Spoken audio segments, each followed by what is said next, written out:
بسم اللہ الرحمن الرحیم۔ اللہم صلی علی سیدنا و مولانا محمد افضل صلواتک بعدد معلوماتک وبارک وسلم وصلی علیہ۔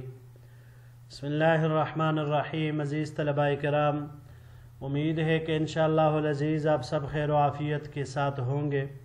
جامع السنن الترمذی جلد ثانی کے ابواب القدر عن رسول اللہ صلی اللہ علیہ وسلم کے ایک اور درس کے ساتھ آپ حضرات کے خدمت میں حاضر ہونے کا موقع ملا بحمد اللہ تعالی۔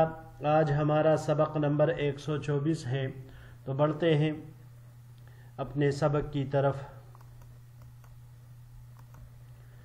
باب ما جاء کل مولود یولد علی الفطرۃ، یہ باب اس بیان میں ہے کہ ہر بچہ فطرت پر پیدا ہوتا ہے۔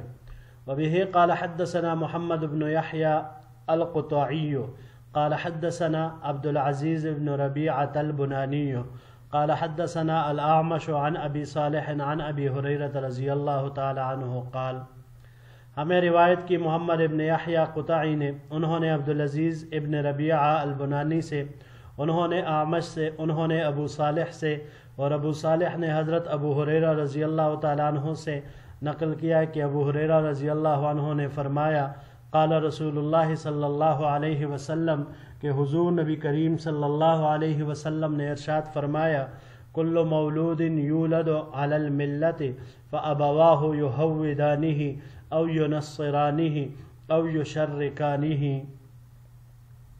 ہر بچہ ملت اسلامیہ پر پیدا ہوتا ہے، پھر اس کے ماں باپ اس کو یہودی یا عیسائی یا مشرک بنا دیتے ہیں۔ قیل یا رسول اللہ فمن ہلک قبل ذالک، اے اللہ کے رسول صلی اللہ علیہ وسلم، جو اس یہودی بننے سے پہلے مر جائے تو ان کا کیا حکم ہے؟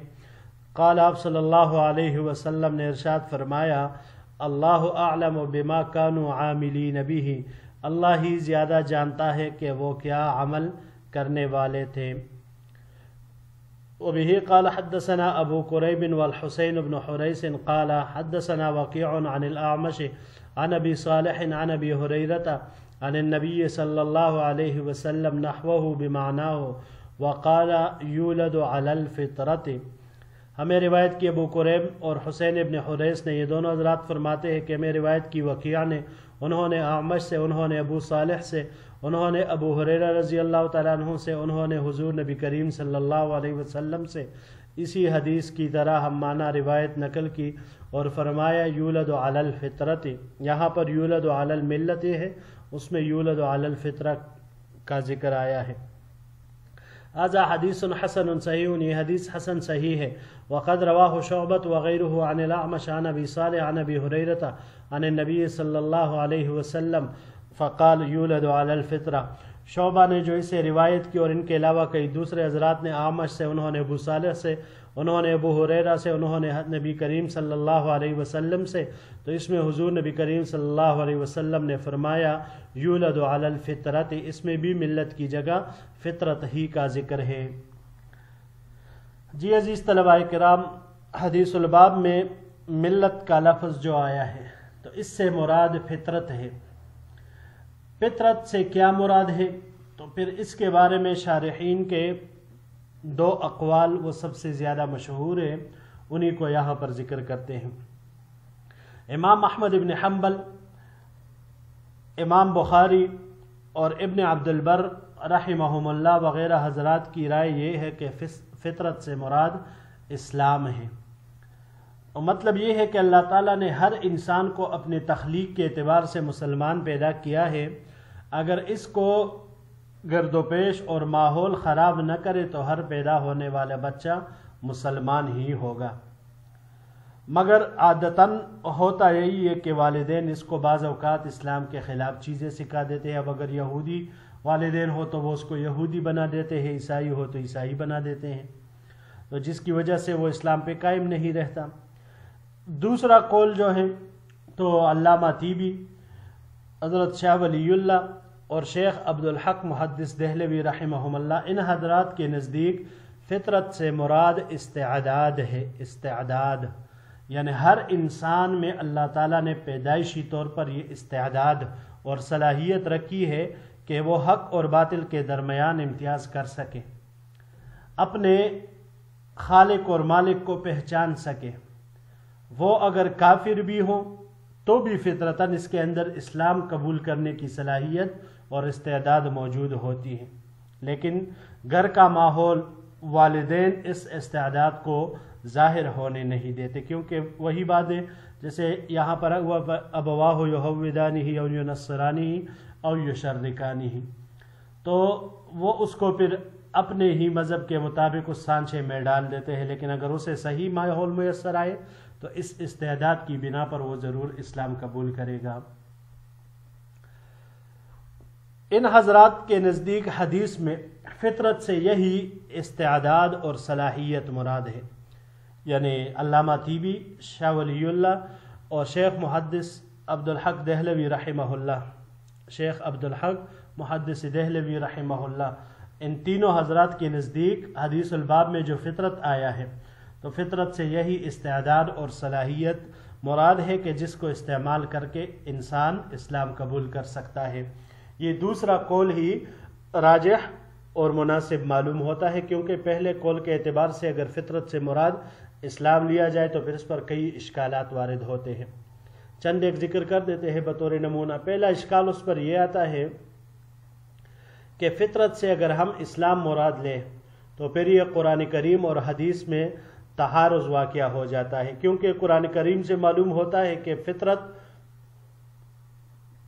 کو کوئی بھی تبدیل نہیں کر سکتا، اور حدیث باب میں یہاں پر آتا ہے کہ والدین کا ماحول ہی اس کو بدل دیتا ہے، فَأَبَوَاهُ يُحَوِّدَانِهِ أَوْ يُنَصِّرَانِهِ أَوْ يُشَرِّكَانِهِ۔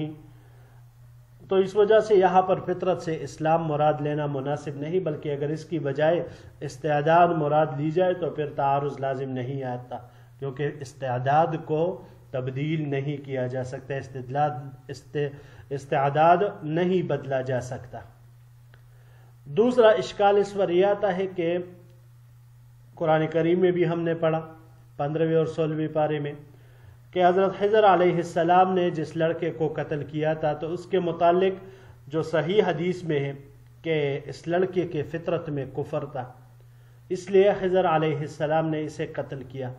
یہ حدیث بھی اس کے منافی ہے کہ ہر انسان فطرت سے مراد اگر اسلام ہو تو پھر یہ اس کے منافی ہے، لیکن اگر فطرت سے مراد استعداد لی جائے تو پھر کوئی اشکال نہیں ہے، کیونکہ کافر ہونے کے باوجود ہم نے پڑھا اس سے قبل کہ کافر ہونے کے باوجود انسان کے اندر وہ استعداد موجود ہوتی ہی ہے۔ اور ایک تیسرا شبہ یہ بھی ہے کہ اگر اسلام کوئی ایسی چیز ہے جو انسان کی فطرت میں اس طرح رکھ دیا گیا ہے کہ جس کی تبدیلی پر اس کو قدرت نہیں، تو وہ کوئی اختیاری فعل نہیں ہوا، پھر اس پر آخرت کا ثواب کس طرح ہے؟ کیوں؟ ثواب تو اختیاری افعال پر ہی ملتا ہے۔ اب جب یہ اسلام اس فطرت کے اندر رکھ دیا گیا ہے تو بس پھر تو اس کے اختیار میں کچھ رہا نہیں، تو اس وجہ سے پھر اس کو ثواب کیسے ملے گا؟ یہاں پر یہ آخری جملہ جو آپ صلی اللہ علیہ وسلم نے فرمایا اللہ اعلم بما كانوا عاملین بہ، تو اس کا کیا مطلب ہے جو آپ صلی اللہ علیہ وسلم نے فرمایا؟ تو اس کے دو مطلب محدثین حضرات نے بیان فرمائے ہیں۔ پہلا یہ ہے کہ دیکھیے اللہ کو علم ہے کہ وہ بچے اگر نہ مرتے اور زندہ رہتے تو بڑے ہو کر وہ کیا عمل کرتے، تو لہٰذا اب ان کے ساتھ جو معاملہ ہوگا وہ اسی کے مطابق ہوگا۔ یعنی اگر اللہ کے علم میں ان میں خیر تھا اور یہ نیکی والے اعمال کرتے، اسلام والے اعمال کرتے تو جنت میں، اور اگر برعکس ہوتا معاملہ تو پھر جہنم میں۔ دوسرا قول اس کے بارے میں توقف، سکوت اور خاموشی کا ہی ہے کہ نہ تو ان پر اسلام کا جنتی ہونے کا حکم لگایا جائے اور نہ ہی دوزخی ہونے کا۔ اب مسئلہ یہاں پر یہ ہے کہ یہ جو اطفال مشرکین ہیں ان کا حکم کیا ہے؟ یہ جنت میں جائیں گے، جہنم میں جائیں گے؟ تو اس کے بارے میں اہل علم کا اختلاف ہے اور 3 مشہور مذاہب ہے اس میں۔ بعض حضرات کے نزدیک یہ والدین کے تابع ہو کر جہنم میں جائیں گے، جبکہ دیگر بعض کے نزدیک اس میں سکوت اور توقف کرنا اولا ہے، لیکن جمہور علماء کرام کے نزدیک راجح یہ ہے کہ اطفال مشرکین یہ اہل جنت میں سے ہوں گے، اور اس پر وہ کئی روایات سے استدلال کرتے ہیں، آیات مبارکہ سے بھی۔ سب سے پہلے آیت ہے وَمَا كُنَّا مُعَذِّبِينَ حَتَّى نَبْعَثَ رَسُولًا، ہم کسی قوم پر عذاب نازل نہیں کرتے یہاں تک کہ ہم وہاں ان کو کوئی رسول بھیج دیں۔ تو اب جب وہ رسول کی بات نہ مانے تب ان کے اوپر عذاب آتا ہے۔ یہ بالغ لوگوں کے بارے میں اللہ جل شانہ کا طریقہ ہے۔ تو جب بالغوں کے بارے میں ہے تو جو ابھی بچے ہیں، نابالغ ہے، نہ سمجھ ہے، بے شعور ہے، انہیں بطریقہ اولا عذاب نہیں ہوگا، اور عذاب نہیں ہوگا تو جنت میں ہی جائیں گے۔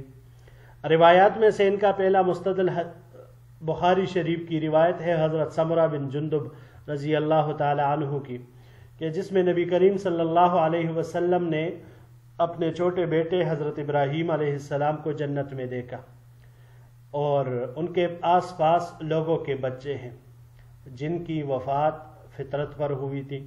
تو صحابہ کرام نے عرض کیا یا رسول اللہ، مشرکین کی اولاد بھی جنت میں جائے گی؟ آپ صلی اللہ علیہ وسلم نے فرمایا ہاں، مشرکین کی اولاد بھی جنت میں جائے گی۔ دوسری روایت حضرت انس رضی اللہ تعالی عنہ کی مرفوع روایت ہے کہ نبی کریم صلی اللہ علیہ وسلم نے فرمایا میں نے اللہ تعالیٰ سے دعا کی کہ نابالغ بچوں کو عذاب نہ دے، تو اللہ تعالیٰ نے میری اس دعا کو قبول فرمایا۔ تو اس سے بھی پتہ چلا کہ ان بچوں کو عذاب نہیں ہوگا، تو جب عذاب نہیں ہوگا ظاہر سی بات ہے کہ وہ جنتی ہی ہوں گے۔ جی بڑھتے ہیں اگلے باب کی طرف۔ باب ما جاء لا يرد القدر الا الدعاء، یہ باب اس بیان میں ہے کہ تقدیر کو صرف دعا ہی رد کر سکتی ہے۔ وبه قال حدثنا محمد بن حمید الرازی وسعید بن یعقوب قال حدثنا یحیی بن زریس عن ابی مودود عن سلیمان التیمی عن ابی عثمان النہدی عن سلمان قال، ہمیں روایت کی محمد بن حمید الرازی نے اور سعید ابن یعقوب نے، یہ دونوں حضرات فرماتے ہیں کہ ہمیں روایت کی یحییٰ ابن زریس نے، انہوں نے ابو مودود سے، انہوں نے سلیمان التیمی سے، انہوں نے ابو عثمان النہدی سے، اور انہوں نے حضرت سلمان رضی اللہ تعالیٰ عنہ سے کہ انہوں نے فرمایا قال رسول اللہ صلی اللہ علیہ وسلم، حضور نبی کریم صلی اللہ علیہ وسلم نے ارشاد فرمایا لا يرد القضاء الا الدعاء، کہ قضاء اور قدر کو صرف دعا ہی بدل سکتی ہے، ولا یزید فی العمر الا البر، اور عمر میں اضافہ صرف نیکی ہی کر سکتی ہے۔ وفی الباب عن ابی اسید، اس باب میں حضرت ابو اسید رضی اللہ تعالیٰ عنہ سے بھی روایت ہے ھذا حدیث حسن غریب لا نعرفه الا من حدیث یحییٰ ابن زریس، یہ حدیث حسن غریب ہے، ہم اسے نہیں جانتے مگر صرف یحییٰ ابن زریس کے طریق سے۔ وابو مودود اثنان، یہ ابو مودود راوی جو آئے تو اس نام کے اسی طرح کے دو راوی ہیں، احدہما یقال له فضۃ، ایک کو فضہ کہا جاتا ہے، والآخر عبد العزیز ابن ابی سلیمان، دوسرے کا نام عبد العزیز ابن ابی سلیمان ہے۔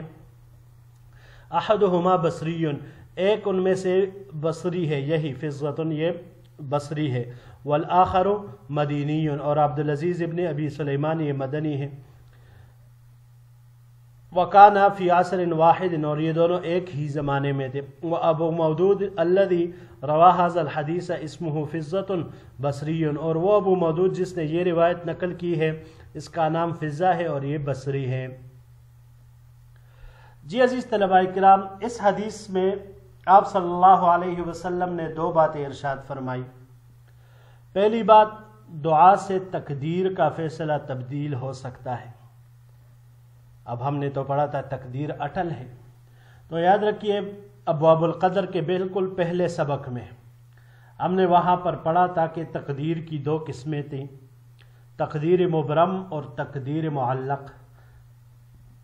تقدیر مبرم اس میں تو کوئی رد و بدل اور تبدیلی نہیں ہو سکتی، لیکن تقدیر معلق اس میں تبدیلی ہو سکتی ہے، لیکن یہ تبدیلی اس سے مراد فرشتوں کے علم کے اعتبار سے ہے۔ اللہ کا علم ہم نے پڑھا تھا کہ وہ اٹل ہے، وہ یقینی ہے، اس میں کسی قسم کی رد و بدل وہ نہیں ہو سکتی۔ تو یہ تبدیلی صرف فرشتوں کے علم کے اعتبار سے آتی ہے۔ یہ بات ذہن میں رہے کہ دعا سے کسی چیز کا رد ہونا یہ بھی اللہ تعالیٰ کی طرف سے تقدیر میں مقرر ہے. جیسے مثال کے طور پر مریض کو دوا کھلائی جائے تو وہ موت سے بچ جاتا ہے، مرض اس کا ختم ہو جاتا ہے، صحت اس کو مل جاتی ہے. تو اس کا موت سے بچ جانا یہ بھی ایک تقدیر کا حصہ ہے. تو یہاں پر بھی یہ دعا تقدیر میں تھی، تو اس وجہ سے اس نے دعا کی اور اس سے آفت اور مصیبت ٹل گئی. دوسری بات جو ہمیں معلوم ہوئی، وَلَا يَزِيدُ فِي الْعُمَرِ إِلَّا الْبِرُّ، کہ نیکی عمر میں اضافہ کرتی ہے. اب اس اضافے سے کیا مراد ہے، کس طرح اضافہ کرتی ہے؟ تو دو مطلب اس کے محدثین حضرات بیان کرتے ہیں. پہلا تو یہ ہے کہ اس اضافہ سے مراد حقیقی اضافہ ہے، کہ اس کی تقدیر میں یوں لکھا ہوتا ہے کہ اگر یہ نیکی کرے گا تو حج کے لیے بھی جائے گا، جہاد بھی کرے گا، عمرہ بھی کرے گا، اور اس کی عمر اتنے سال ہوگی. لیکن اگر نیکی نہیں کرے گا تو مثال کے طور پر نیکی کرنے کی صورت میں اگر اس کی عمر 80 سال تھی تو نیکی نہ کرنے کی صورت میں اس کی عمر 50 سال ہے. تو اسی وجہ سے اس میں یہ حقیقی اضافہ مراد ہو سکتا ہے. دوسری جو محدثین حضرات نے اس کا مطلب بیان کیا ہے، دوسرا قول اس میں یہ ہے کہ بعض حضرات کے نزدیک اس اضافے سے حقیقی اضافہ مراد نہیں ہے، بلکہ اس کے عمر میں برکت مراد ہے. کہ اس کے ایک تو یہ ہے کہ اوقات ضائع نہیں ہوں گے، فضول کاموں میں صرف نہیں ہوں گے، حتیٰ کہ تھوڑے سے وقت میں بھی وہ بڑے بڑے کام سر انجام دیتا ہے. تو اس سے مراد یہی برکت ہی ہوگی. تو پھر اس سے مراد حقیقی اضافہ نہیں ہوگا بلکہ برکت ہی مراد ہوگی. جی عزیز طلباء کرام، الحمدللہ آج یہ ہمارا آج کا سبق پورا ہوا. انشاءاللہ العزیز زندگی رہی تو اگلے درس میں ایک نئے باب کے ساتھ پھر آپ کی خدمت میں حاضر ہوں گے. السلام علیکم ورحمۃ اللہ وبرکاتہ.